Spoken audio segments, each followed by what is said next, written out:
श्रीमद्भागवतम स्कंद प्रथम अध्याय 8 श्लोक संख्या 14। अंतःस्थ सर्वभूतानां आत्मा योगेश्वरो हरिः स्वमायावृणोहद गर्भम वैराट्यः कुरुतन्तवे। अंतस्थ अंतर में रहते हुए, सर्व समस्त भूतानाम जीवों के, आत्मा योग ईश्वर समस्त योगों के स्वामी हरि ही परमेश्वर स्वमाया अपनी निजी शक्ति से आवृणुत आच्छादित कर लिया गर्भम भ्रूण को, वैराट्या उत्तरा के, कुरुतंतवे महाराज कुरु की वंश वृद्धि के लिए। अनुवाद અને તાત્પર્ય જગતગુરુ શ્રીલ પ્રભુપાદ महाराज द्वारा। जगतगुरु श्रील प्रभुपाद की जय। परम योगेश्वर श्री कृष्ण प्रत्येक व्यक्ति के हृदय में परमात्मा के रूप में निवास करते हैं। अतएव कुरुवंश की संतति की रक्षा करने के लिए उन्होंने उत्तरा के गर्भ को अपनी निजी शक्ति से आवृत कर लिया। तात्पर्य में जगतगुरु श्रील प्रभुपाद महाराज लिखते हैं, जगतगुरु श्रील प्रभु महाराज की जय। परम योगी भगवान परमात्मा स्वरूप में अर्थात अपने पूर्ण अंश के रूप में एक ही समय में प्रत्येक व्यक्ति के हृदय में अथवा परमाणुओं के भीतर भी निवास करते हैं। अतएव उन्होंने महाराज परीक्षित को बचाने के लिए तथा महाराज कुरु के वंश की रक्षा के लिए उत्तरा के गर्भ को आच्छादित कर दिया।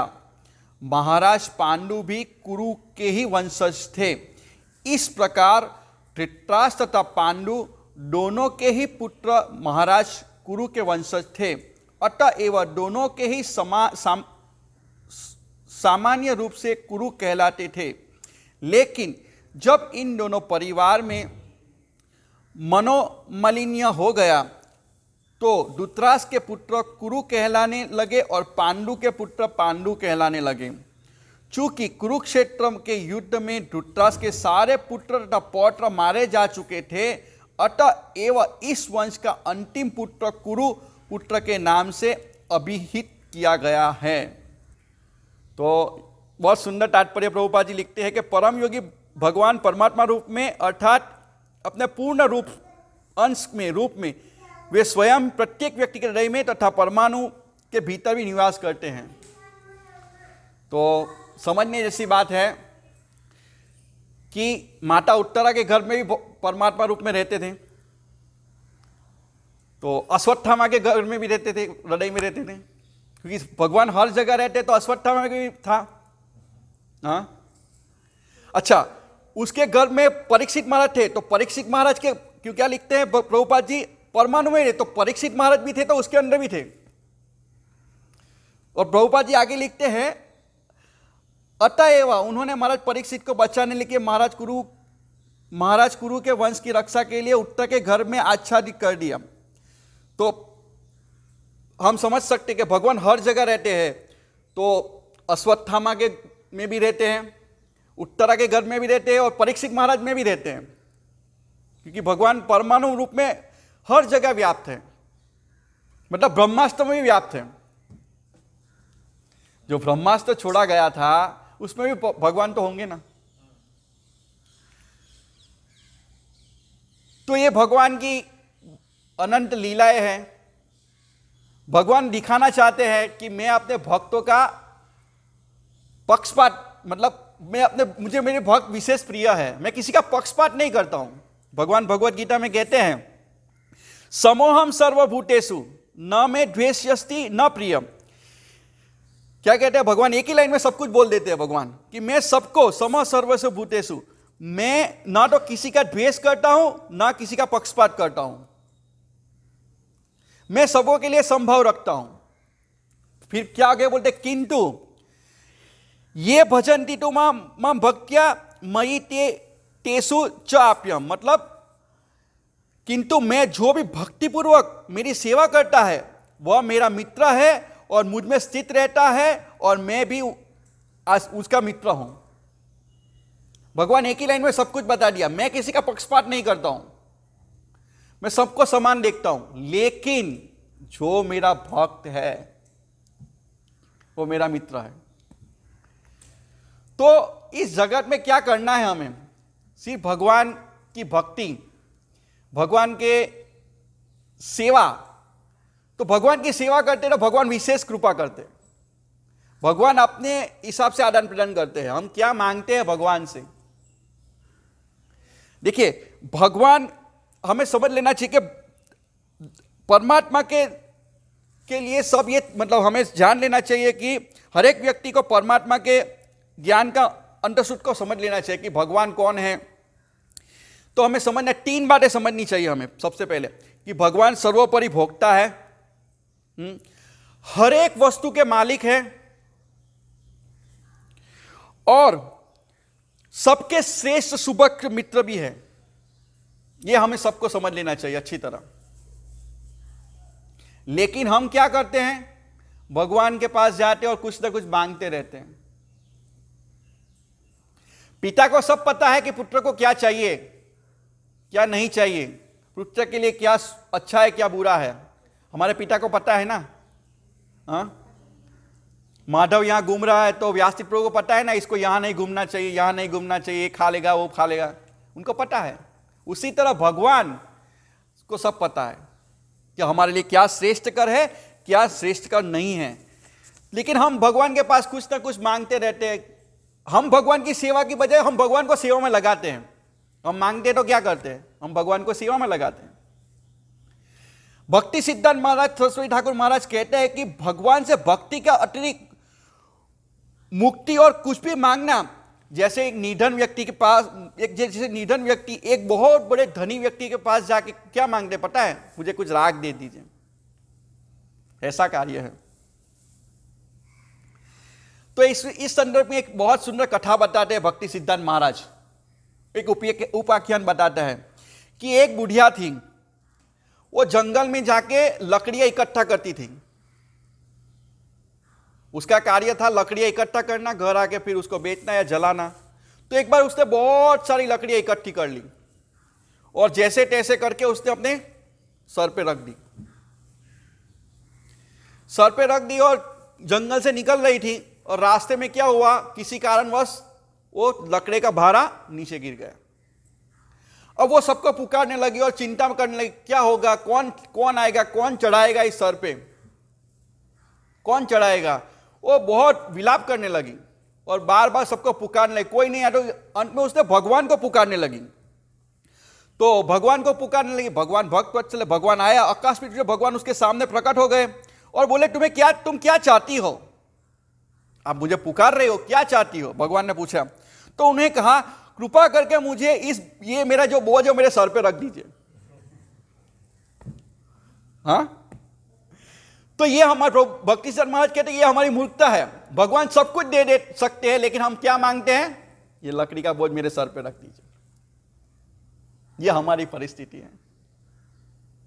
भगवान मुक्ति दे सकते, सब कुछ दे सकते थे, लेकिन क्या मांग लिया?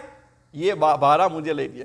तो हम भी क्या करते हैं? मुझे नौकरी दे दीजिए, हाँ, अच्छी जॉब दीजिए, अच्छे परीक्षा में नंबर आने चाहिए, फिर हम गधे की तरह काम करेंगे। क्या करेंगे? अच्छे नंबर आ गए, हाँ, अच्छी नौकरी है, पहले लगता है कि नौकरी मिलेगी तो सुखी हो जाऊंगा, फिर जब नौकरी जाता है तो बोले गधे से ज्यादा मैं काम कर रहा हूं, सुबह से शाम तक। पहले पढ़ते हैं तो पेंशन रहता है कि मैं कैसे पास हो जाऊं, और क्या बताते हैं हमारे माता पिता? बस ये अब 12वीं का एग्जाम खत्म कर लो, बस फिर जलसा ही जलसा है, कॉलेज में जाओगे आनंदी मौज। लेकिन वो पास करके कॉलेज में जाता है तो कॉलेज में उससे ज्यादा पढ़ाई करनी पड़ती है। हाँ, फिर कोई इंजीनियरिंग में जाता है, कोई डॉक्टर में जाता है, तो बोले बस डॉक्टरी कंप्लीट कर लो आप सुखी हो जाओगे, लेकिन कभी सुखी नहीं हुआ।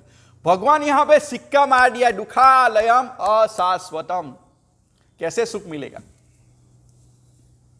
सुखी नहीं हो सकते। प्रभुपाद बताते, एक कन्वर्सेशन आया था अभी थोड़े दिन पहले, योग माया देवी करके एक मायावादी थे, वो प्रभुपाद जी के पास आए शांति स्थापित करने के लिए,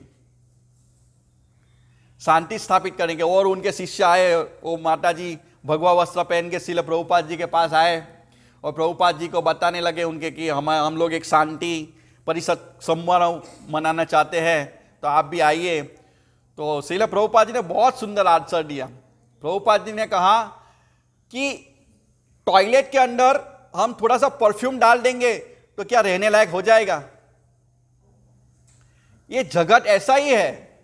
वो योग माया देवी मतलब डिस्टर्ब हो गई और चले गए। सही है ना कि ये जगत भगवान ने बोल दिया दुखालय, फिर हम सुख ढूंढेंगे, कहां से मिलेगा? नहीं मिलेगा। हम बार बार यही बात बोलते हैं। समझना चाहिए हमें कि यहां सुख नहीं मिले। सुख कहां है? भगवत धाम में है। और भगवत धाम पहुंचते कैसे है? भगवान की सेवा करके। भगवान की सेवा करके हम भगवान धाम आराम से पहुंचे। भगवान कहते हैं, क्योंकि भगवान भक्तवत्सल है। तो कहने का तात्पर्य है कि ऐसे ही वो बूढ़ी व्यक्ति अपना पूर्ण बोझ अपने सर पे डालने के लिए प्रार्थना करते हैं और उन्होंने सुखी परिवार, अधिक हम लोग भी सब सुखी परिवार, अधिक धन, हाँ, एक बड़ी गाड़ी इत्यादि वस्तु की मांग करते हैं। चैतन्य महाप्रभु की शिक्षा देते हैं कि हमें भगवान को सेवा करके जन्म जन्मांतर उनकी सेवा मांगनी चाहिए। हम शिष्कास्कंद गाते हैं, हम क्या बोलते हैं भगवान? न धनम न जनम सुंदरी कविता वा जगदीश कामये मम जन्मनि जन्मनीश्वरे भवता भक्ति अहेतुकी। भगवान मुझे आपकी अहेतुकी भक्ति दीजिए। तो हम हरे कृष्ण महामंत्र करते हैं तो हम क्या मांगते हैं? हरे कृष्ण महामंत्र जब हम करते हैं तो हम क्या करते हैं? हे हरा, हे राधा रानी, मुझे आप कृष्ण की सेवा में लगाइए। और जब कृष्ण की सेवा मिलती है तो हम भाग जाते हैं कि बहुत सेवा दे देते हैं। तो हम हरे कृष्ण महामंत्र में सेवा मांगते हैं और हमें सेवा करनी चाहिए। तो एक बार श्रील प्रभुपाद जी विदेश में थे। जैसे हम लोग भगवान से, जनरली लोग भगवान से क्या मांगते हैं? मुझे ये चाहिए, मुझे वो चाहिए, वो चाहिए। तो हर मंदिर में एक घंटा होता है, पता है ना? जैसे हम नीचे मंदिर, राम जी मंदिर 2 घंटे लगे, एक इधर एक इधर। शिव जी मंदिर में 2 घंटे लगे हुए, एक इधर इधर आते ढाम। हाँ, भगवान के मंदिर में हमें आवाज करके जाना चाहिए, लेकिन घंटा बजाते हैं और अपनी लिस्ट निकालते हैं। भगवान मुझे ये चाहिए, ये चाहिए, वो चाहिए, वो चाहिए। एक अच्छी पत्नी दीजिए, पत्नी आए तो फिर झगड़ा होता है, बोला तलाक दीजिए। हाँ, और एक मोटर गाड़ी दीजिए, जब मोटर गाड़ी आ जाती है तो बोले उसका इंस्टॉलमेंट भरने के लिए पैसा दीजिए। ऐसे पूरा लिस्ट मांगते हैं। तो विदेश में थे तो प्रभुपाद, मतलब विदेशों में क्या होता है कि होटल में जाते हैं ना तो एक बेल बजाना होता है, तो बेल बॉय आएगा, बेल बोलाएगा, बोले क्या चाहिए? तो लिस्ट बताए, मुझे ये खाना चाहिए, वो खाना चाहिए, वो खाना चाहिए। उसी तरह हम भी मांगते रहते हैं भगवान से। बेल बॉय मतलब मारा और भगवान से मांगा नहीं। भगवान की सेवा करें, भगवान को सेवा में नहीं लगाना चाहिए। तो एक बार श्रील प्रभुपाद जी विदेश में थे, तो एक व्यक्ति आया, उसने प्रभुपाद जी से पूछा, प्रभुपाद जी कि हमने भारत में देखा है कि सारे मंदिरों में घंटे लगे हुए हैं। बोले इस्कॉन के मंदिर में घंटे नहीं लगे हैं, क्या बात है? आपने देखा है? सूरत टेम्पल में है? नहीं है, एक है बाहर है, वो भक्तों को प्रसाद लेने के लिए बुलाते हैं। बाकी जनरली इस्कॉन के मंदिर में घंटे नहीं होते हैं। तो प्रभुपाद जी ने बोला कि, प्रभुपाद जी ने उत्तर दिया कि जो घंटी होती है कि उसके अंदर एक छोटा सा लोलक होता है, उसको इंग्लिश में क्या बोलते हैं? क्लैपर। और उसकी बाहर जो सरफेस होती है उनको क्रॉनिंग सरफेस बोलते हैं। तो उसके अंदर जो क्लेपर होता है और क्लेपर नहीं होता है तो उसकी आवाज़ नहीं आ रही, चाहे आप घंटे को कितना हलाइए वो आएगा नहीं। तो प्रभुपाद जी ने कहा कि this mounts is the like a crowning surface of the bell and tongue is the clapper what can clip clapping. Prabhupada ने समझाया कि ये जो हमारा मुख है वो घंटे की जो बाहर की जो सरफेस है उसके समान है, और जो क्लेपर, जो हमारी जीवा है, वो क्लेपर के समान है। तो हमारे जो भक्त है हमेशा घंटे बजाते रहते हैं। क्या बजाते हैं?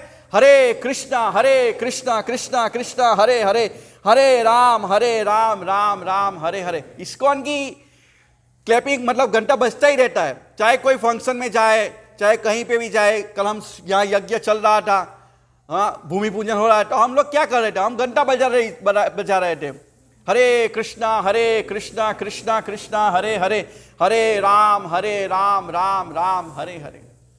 तो इस्कॉन की घंटी हमेशा बजती रहती है। तो हमें ये समझना चाहिए।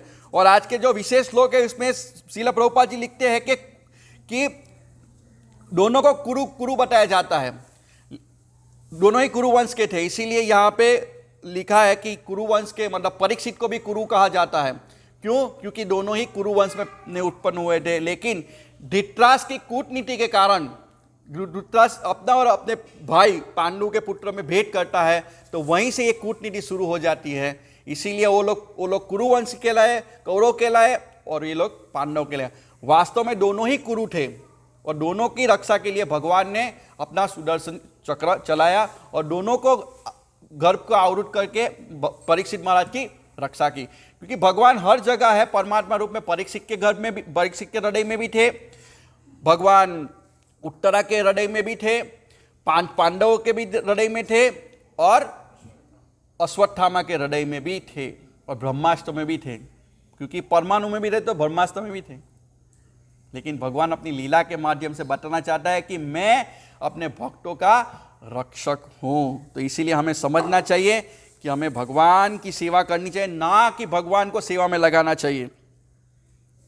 तभी हम सुखी हो सकते हैं, अन्यथा हम इस भौतिक जगत में फंस जाएंगे। यही बुढ़िया की तरह हम मांगते रहते हैं तो हम फंसे जा रहे हैं। भगवान की सेवा के अलावा हमें कुछ भी नहीं मांगना चाहिए। यदि कभी जरूरत भी पड़े मांगने की तो भी भगवान से ही मांगना चाहिए, दूसरे के पास नहीं जाना चाहिए, देवी देवताओं के पास नहीं जाना चाहिए। अभी गणेश उत्सव चल रहा है तो लोग गणेश जी को लाते हैं, क्यों लाते हैं? कोई शास्त्र में ऐसा वर्णन है? बताइए, कहीं नहीं वर्णन है। क्यों गणेश उत्सव शुरू हुआ, किसी को पता है? एकता के लिए। लोकमान्य तिलक ने एकता के लिए गणेश उत्सव शुरू किया। जब अंग्रेज शासक थे तो उन्होंने बोला कि आप इकट्ठा नहीं हो सकते, तो उनकी एकता के लिए लोकमान्य तिलक ने एक गणेश उत्सव शुरू किया। लेकिन एकता के लिए शुरू किया और हुआ क्या? सब जगह डिवीजन, कि बाजू वाली शेरी वाला एक गणपति लाया है 5 फुट का, मैं 10 फुट का लाऊंगा, और बाजू वाला 10 फुट का लाया, मैं 15 फुट का लाऊंगा। तो क्या हुआ? हम इकट्ठा हुए या अलग हुए? उत्पात एवं कल्पते, क्या? हाँ, श्रुति स्मृति पुराणादि पंचरात्रि विधि विना एकांत हरे भक्ति उत्पात एवं कल्पते। जो शास्त्र में नहीं है वो करते हैं तो केवल उत्पात, अभी उत्पात ही हो रहा है। हाउसी खेलो, पत्ते खेलो, पिक्चर के गाने बजाओ, रात भर जागो। लेकिन गणेश जी एक बहुत बड़ा मैसेज देते हैं हमें भक्तों के लिए। थोड़ा 5 मिनट बता देता हूं, क्योंकि देखिए 33 करोड़ देवी देवताएं हैं। तो परम भगवान कौन है? हाँ, कौन है परम भगवान? जानना चाहिए।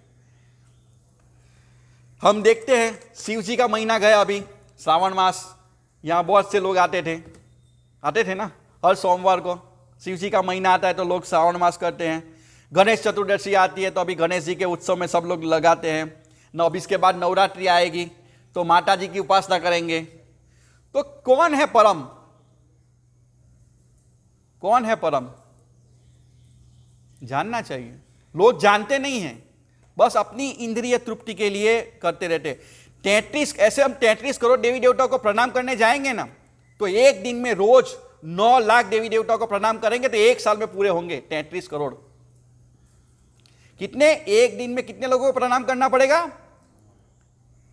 33 करोड़ देवी देवताओं को एक साल पूरा होगा। एक दिन में 9 लाख देवी देवताओं को प्रणाम करेंगे तो एक साल में पूरा होगा 33 देवी देवताओं को प्रणाम कर पाएंगे हम लोग। है किसी में ताकत? खड़ा हो, दंडवत करो, उठो, दंडवत करो, उठो। हाँ, तो समझना चाहिए परम भगवान कृष्णस्तु भगवान स्वयं। कृष्णस्तु भगवान स्वयं। ये गणेश जी भी एक पद है, ये एक जीव है। लेकिन क्या होता है कि एक लाया दूसरा लाया। प्रभुपाद जी बहुत सुंदर कथा बताए, सरगल सिंह की एक कथा बताते। सरगल सिंह जानते हैं? सरगल सिंह, एक बार क्या हुआ कि एक व्यक्ति था तो सामान लेने की दुकान पे गया, तो दुकानदार ने मुंडन करवा के रखा था और काले कपड़े पहन के रखे थे और वो शोकमग्न था। तो उसने पूछा वो आगंतुक ने, मतलब वो उसने कि क्या हुआ? बोले सरगल सिंह मर गया। अब उसने ये नहीं पूछा कि सरगल सिंह कौन था, उन्होंने पूछ लिया कि भाई सरगल सिंह मर गया। उन्होंने लगा कि सरगल सिंह मर गया, बहुत दुख की बात है। हम भी कभी कभी जाते हैं, बोले ये मर गया, अच्छा अच्छा अच्छा, जानते नहीं फिर भी हम भी लग जाते हैं। हमारे मंदिर में भी बाहर से अभी प्रणाम करने की कथा शुरू हो गई है कि चक्र को देख के हम बाहर से प्रणाम कर लेते हैं, लेकिन हम अंदर जा रहे हैं तो हमें अंदर ही प्रणाम करना चाहिए। हरिदास ठाकुर के लिए प्रभुपाद ने, और हरिदास ठाकुर के लिए चैतन्य महाप्रभु ने कहा था कि वो मंदिर नहीं जा सकते, इसलिए वो चक्र के प्रणाम करते थे। लेकिन हमारे मंदिर में भी ऐसी स्टैंड हो गई है कि दूर से ही देखते हैं, प्रणाम करते हैं। हाँ, हम मंदिर नहीं जा रहे तो हमें प्रणाम करना चाहिए, लेकिन एक करता है दूसरे करने लग गए। पर्दा खुलता है ताली बजाना, ये नहीं है। तो एक करता है दूसरे करने लग जाते। तो कहने का मतलब उसने पूछा नहीं कि सरगल सिंह कौन था, तो उन्होंने भी मुंडन करवा लिया, काले कपड़े पहन लिए। तो उसको देख के उसके आजू बाजू वाले को पूछा क्या हुआ भाई? बोले सरगल सिंह मर गया। अच्छा अच्छा, उन्होंने लगा बहुत बड़ा आदमी होगा, तो उन्होंने भी, उसके मोहल्ले वाले ने भी टकलू करवा दिया, काले कपड़े पहन लिए। धीरे धीरे धीरे धीरे मंत्री तक बात चल गई, तो मंत्री ने भी, राजा का जो मंत्री था उसने भी मुंडन करवा लिया, काले कपड़े पहन लिए। तो राजा ने देखा ये क्या है, पूरे शहर में सब लोग शोकमग्न हैं, सबने मुंडन करवा दिए, काले कपड़े पहन लिए हैं। तो उन्होंने मंत्री को पूछा, बोले क्या हुआ? बोले सबने करवाया, मैंने भी करवाया। तो उसने बोला क्यों करवाया? तो उसको पता चला, चलते चलते वो उस दुकानदार के पास आया। तो बोले सरगल सिंह कौन है भाई? बोले सरगल सिंह मेरी दुकान का गधा है जो मेरा बोझ लेके आता है। एक गधे के लिए सबने मुंडन करवा लिया। इसलिए हम भी जानते नहीं कि हम क्यों कर रहे हैं, और एक कर रहे हैं हम दूसरे कर रहे हैं। उसी तरह गणेश उत्सव बाजू वाले लेके आए, मैं लेके आया, ये सरगल किसी के समान है। और शास्त्र में ऐसा कहीं वर्णन नहीं कि आप 10 दिन तक लाइए और फिर डुबा दीजिए, पानी में लात मार के डुबा दीजिए, अपनी इंद्रिय तृप्ति करिए, हर रात को हौसी खेलिए, फन फेर कीजिए और बिना भोग लगाए खाइए। गणेश जी एक महान वैष्णव है, पता है आप लोगों को?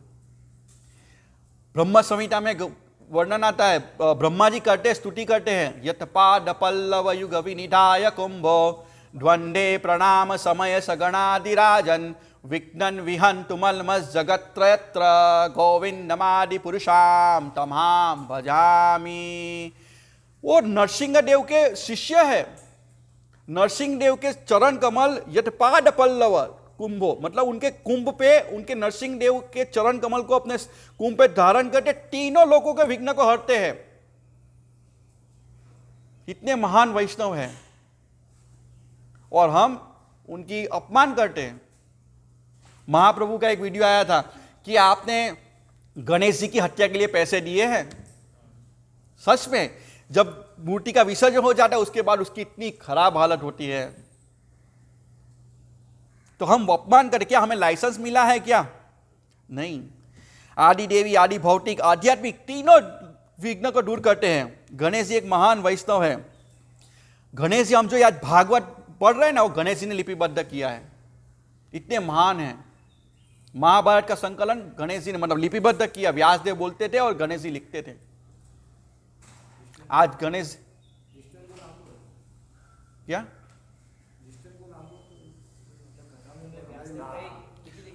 नहीं, वो तो दोनों का कनेक्शन था। उसकी व्यास, हम जाते हैं माना गांव में तो व्यास गुफा ऊपर है, गणेश गुफा नीचे है, लेकिन वो बैठ के उन्होंने लिखा है। तो बहुत महान देव है। हम गणेश जी को देखते हैं तो सबसे पहले हम क्या देखते हैं? सबसे पहले देखते हैं उनके 2 बड़े कान। ये क्या मैसेज देता है?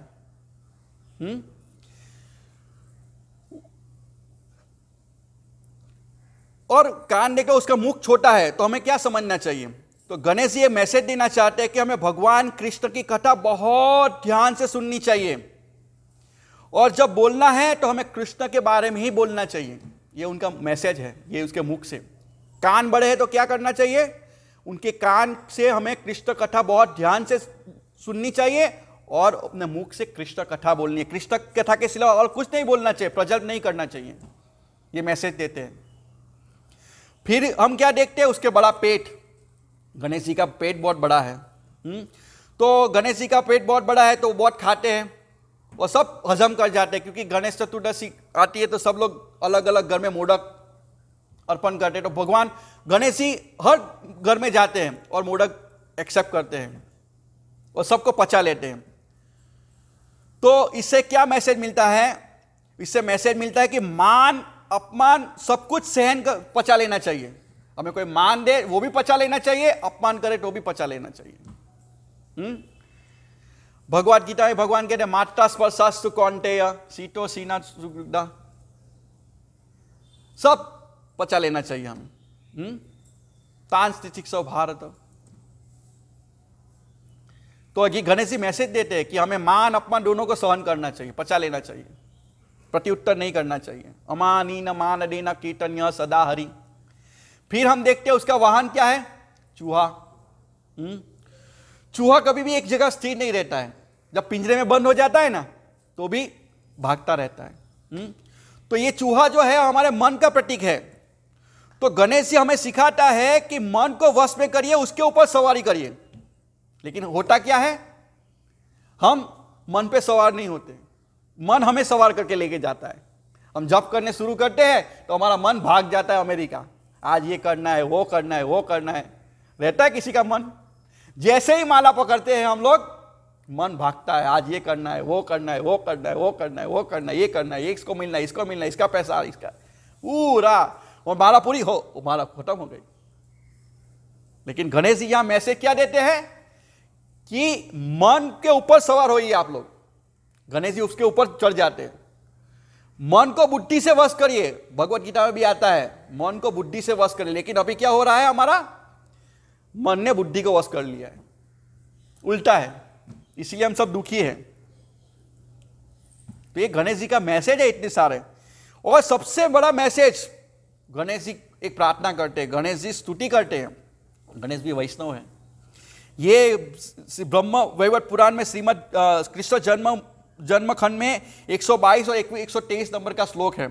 उसमें गणेश जी राधा रानी की स्तुति करते हैं और कहते हैं जो बुद्धिमान योगी पहले आपका और फिर कृष्ण का नाम उच्चारण करता है, वो बहुत सरलता से गोलोक में प्रवेश करता है। ये कौन कह रहे हैं? गणेश जी कह रहे हैं। पहले राधा रानी का और उसके बाद भगवान कृष्ण का नाम का उच्चारण करता है, वो बहुत सरलता से गोलोक चला जाता है, भगवत धाम चला जाता है। तो हम हरे कृष्ण महामंत्र में क्या करते हैं, यहां पे बताते हैं कि हरे कृष्ण महामंत्र में जो हरा है वो राधा रानी है। हम राधा रानी और राधा कृष्ण को ही प्रार्थना करते हैं। तो हम ये हरे कृष्ण महामंत्र लेंगे तो हम गोलोक निश्चित रूप से जाएंगे। गणेश जी भी कह रहे हैं। आदि पुराण वराह पुराण में बताया गया है जन्मांतर सहस्त्र सम आराध्य वृष ध्वजा वैष्णव तत्व लाभे तत्व पाप क्षेम संतति। जो कोई गणेश जी की आराधना सहस्त्र वर्ष, क्या लिखते हैं, जो कोई गणेश जी की आराधना सहस्त्र वर्ष तक करता है वो सारे पापों से मुक्त हो जाता है, उसके बाद वो वैष्णव का स्तर प्राप्त करता है। तो जो गणेश जी की पूजा करता है ना, वो एक सहस्त्र युग तक करेगा, उसके बाद में उसको वैष्णव का स्तर मिलेगा। और श्रील प्रभुपाद जी ने हमें सबको वैष्णव बना दिया है। कितना शॉर्टकट दे दिया है। और बहुत सारे ऐसे श्लोक है कि जिसमें वर्णन आता है कि हम जिसको दीक्षा मिली है उसको गणेश जी की आराधना करने की कोई आवश्यकता नहीं है। माम एकम शरणम व्रज।